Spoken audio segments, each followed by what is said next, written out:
He thought love meant patience. So he waited. Waited through the guilt trips. Waited through the silent treatments. Waited through the constant feeling that he was somehow always wrong. Every time she cried, he apologized. Every time she pulled away, he pulled in closer. Every time she said, "You don't care," he gave more of himself, his energy, his freedom, until one day she left. And it wasn't the leaving that hurt most. It was the realization. All the red flags had been there, and he ignored every one of them. Not because he was blind, but because he was afraid. Afraid of losing her. Afraid of being alone. Afraid that maybe this is what love looks like: messy, exhausting, painful. But now he knows better. So if you've ever wondered how a smart man ends up staying in the wrong marriage too long, this isn't a confession. It's a wake-up call. Let's talk about the red flags you don't notice, until they've already unraveled everything you are. It started small. She didn't like the way he laughed too loudly in public, so he toned it down. She didn't like how often he saw his friends, so he cancelled a few nights out, then a few more, until brotherhood became a memory. She didn't say, change. She just hinted, suggested, pouted, and he, wanting to love her well, adjusted, because in his mind, that's what a good man does. He compromises, he sacrifices, he gives. But there's a thin, dangerous line between adjusting for love and abandoning yourself to keep someone else calm. At first, it felt like intimacy. She wanted to be close, to merge lives, to know everything. But over time, her closeness started to feel like surveillance. Her openness started to sound like an accusation. "Why didn't you tell me you called your sister? Why did you take 15 minutes longer at the store? Who is that woman who liked your post?" And instead of asking, "Why is she so insecure?" he asked, "How can I make her feel safer?" So he gave more. He handed over passwords. He stopped talking to female friends.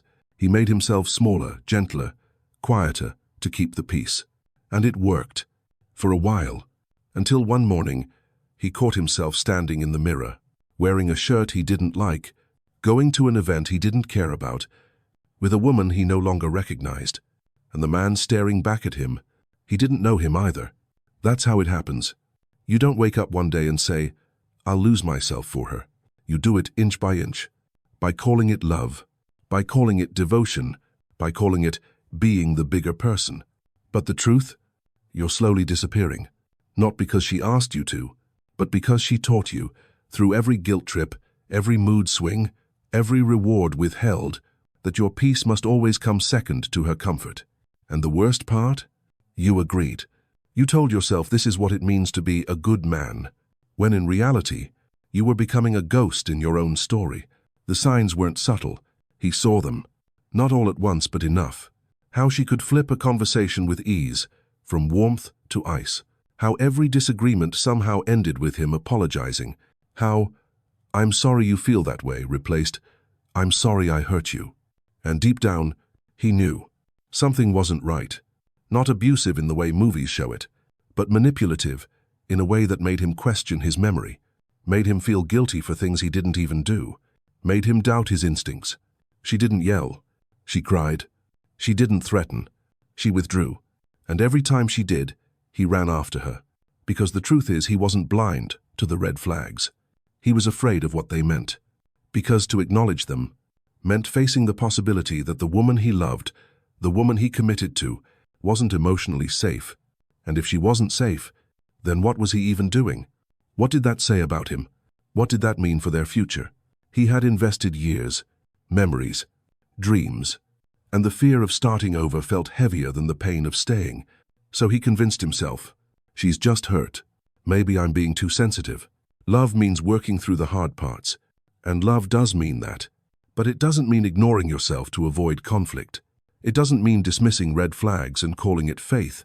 It doesn't mean walking into emotional traffic and hoping she'll stop the car this time. Fear does strange things to a man. It silences his gut. It rewrites reality. It makes him carry a relationship on his back, because if he sets it down, even for a moment, it might shatter. And sometimes, fear doesn't show up as panic. It shows up as over-functioning, as always being the one to fix it, to apologize, to keep the ship afloat, even as it takes on water. Yes, The red flags were there, but so was the fear of what would happen if he actually admitted that this wasn't love, that maybe it never was. She never raised her voice. She never threatened to leave. She never called him names. And that's what made it harder to see. Because the manipulation didn't look like aggression, it looked like hurt. She'd go silent for days over small things, withdraw affection if he set a boundary, cry whenever he tried to express a need of his own. And suddenly, he became the bad guy. Not because he was cruel, but because he dared to ask for space, or clarity, or mutual effort. She turned accountability into attack, vulnerability into offense. And every time he tried to explain himself, the goalpost moved. At first, he thought she was just sensitive. Then he thought maybe he was insensitive. And eventually, he stopped thinking altogether. He just reacted, defended, apologized, adapted. That's how it works. Emotional manipulation isn't loud, it's strategic. It makes you question your memory. It makes you doubt your tone. It makes you feel like your intentions don't matter anymore, only her interpretation does. She'd say things like, "If you really loved me, you wouldn't need space. You're just like every other man. I guess my feelings don't matter to you." And no matter how calm he stayed, how carefully he phrased things, how much he bent to avoid triggering her, somehow, she always ended up crying, and he always ended up wrong. That's not communication. That's control in disguise. And the hardest part? She may not have even known she was doing it. Maybe she believed her own pain. Maybe she truly thought she was the victim. But just because someone feels hurt doesn't mean you caused the injury. In time, he started recognizing the patterns.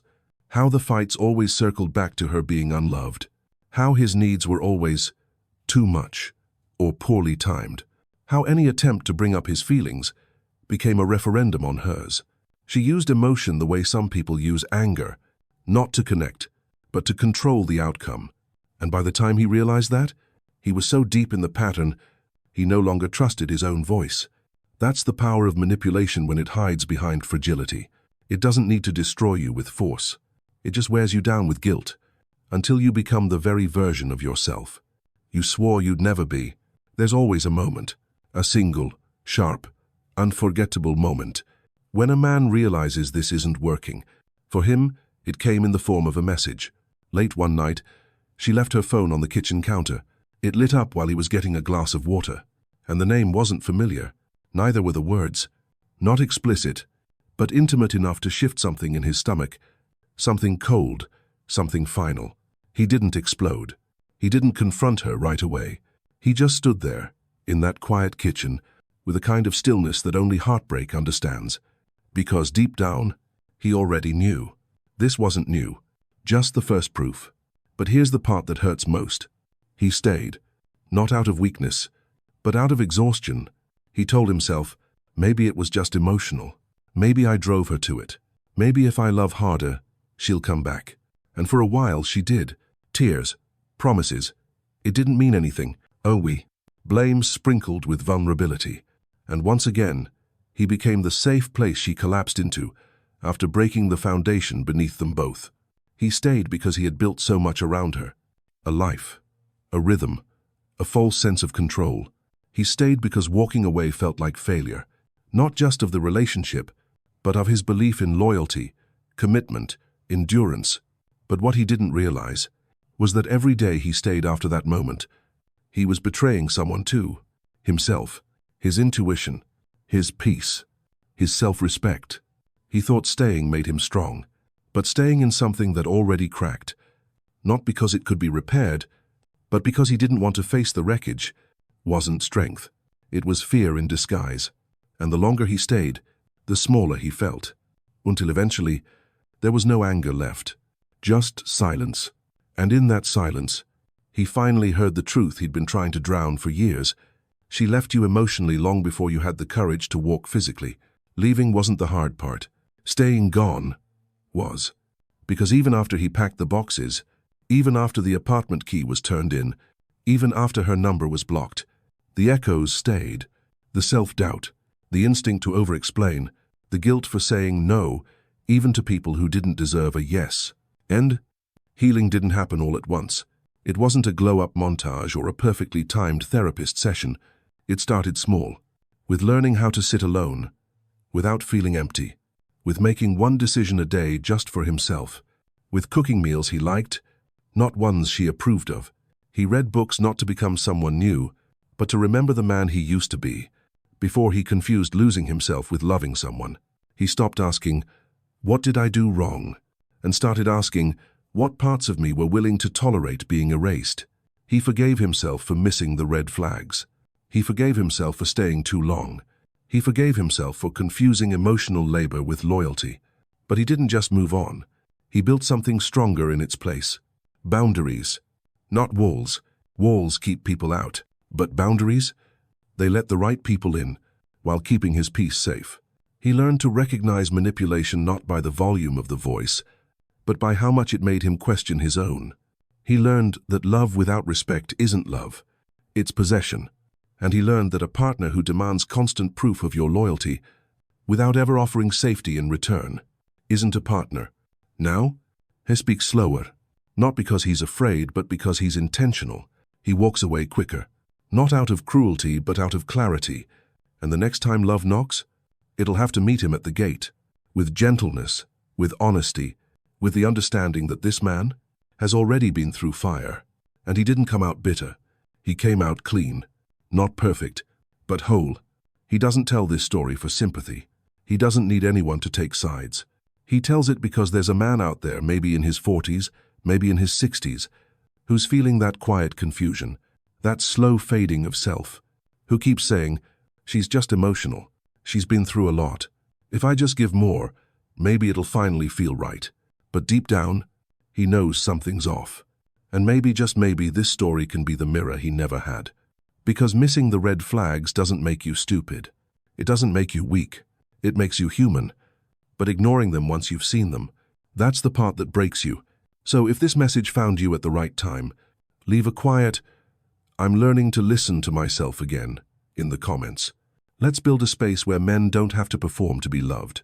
Where we're allowed to say, "I stayed too long," without shame. And if you've been through it, if you made it out with scars and wisdom, and a calmer heart, share this with a brother who might still be stuck in the storm. He doesn't need advice. He just needs proof that he's not crazy, and he's not alone. Subscribe to Smart Golden Advice, where we don't just talk about relationships. We talk about recovery,